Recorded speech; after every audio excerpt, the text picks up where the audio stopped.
উদ্বোধন হলো রাজ্যের ঐতিহ্যবাহী ছবিমুড়া উৎসবের। রবিবার ছবিমুড়া রাধু খামার মাঠে এই উৎসবের উদ্বোধন করেন সাংসদ রেবতী ত্রিপুরা। তবে ছবিমুড়া উৎসবের উদ্বোধনকে কেন্দ্র করে মঞ্চের আসন যেমন পরিপূর্ণ ছিল, তার ঠিক উল্টোটাই দর্শক আসন সম্পূর্ণ ছিল ফাঁকা। জানিয়ে কান পাতলেই শোনা যাচ্ছে নানা হুগুঞ্জন। সাংসদ রেবতী ত্রিপুরার হাত ধরে উদ্বোধন হলো রাজ্যের ঐতিহ্যবাহী ছবিমুড়া উৎসব। রবিবার ছবিমুড়া রাধু খামার মাঠে এই মেলার আয়োজন করা হয়। এই উৎসবে সাংসদ ছাড়াও বিধায়ক রঞ্জিত দাস, অমরপুর ব্লকের বিএসসি চেয়ারম্যান এবং ভাইস চেয়ারম্যান উপস্থিত ছিলেন। পাশাপাশি উপস্থিত ছিলেন অমরপুর মহকুমা শাসক। এই উৎসবকে কেন্দ্র করে সাধারণ মানুষের উপস্থিতি তেমন না থাকলেও পূর্বপুরুষের তর্পণ করার জন্য সাধারণ মানুষের ভিড় লক্ষ্য করা যায় ছবিমুড়া ঘাটে। ছবিমুড়া উদ্বোধন মঞ্চে সাংসদ রেবতী ত্রিপুরা যেমনটা প্রশংসা করেন ছবিমুড়ার বিভিন্ন দিক নিয়ে, ঠিক তেমনটাই সন্তোষ প্রকাশ করেছেন ছবিমুড়াকে নিয়ে সরকারের ভূমিকায়। এই যে ছবিমুড়া, এই ছবিমুড়া এখন ত্রিপুরা রাজ্যের মধ্যে যে দুই তিনটা আমাদের পর্যটন ক্ষেত্র আছে, জায়গা আছে, তার মধ্যে অন্যতম হচ্ছে এই ছবিমুড়া।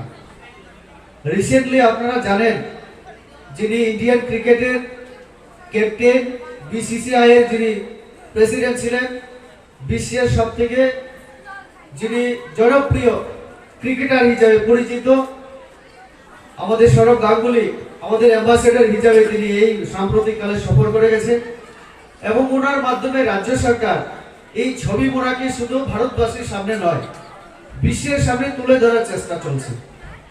সাথে আমাদের বিধায়ক সহ এই এলাকায় প্রশাসনের সমস্ত যারা আধিকারিক, সবাই আমরা চেষ্টা করছি এই ছবিমুড়াকে কিভাবে পর্যটনের একটা আকর্ষণীয়, আরো বেশি করে আকর্ষণীয় করে তোলা যায়, সেই চেষ্টা চলছে। তার জন্য পরিকল্পনা এবং রূপায়ণও চলছে। পরিকল্পনা একদিকে যেমন জরুরি একটা এলাকার উন্নয়নের জন্য, তেমনি রূপায়ণের ক্ষেত্রেও আমাদের সতর্কতার সঙ্গে রূপায়ণ চলছে। এই অনুষ্ঠানকে কেন্দ্র করে মেলা বসেছে। মেলা প্রাঙ্গণ ঘুরে দেখেন বিধায়ক এবং সাংসদ। এছাড়াও মেলা প্রাঙ্গণে বিভিন্ন সরকারি স্টল খোলা হয়েছে।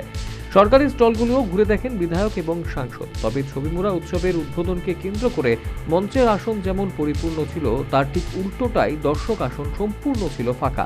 জানিয়ে কান পাতলেই শোনা যাচ্ছে নানা হুগুঞ্জন।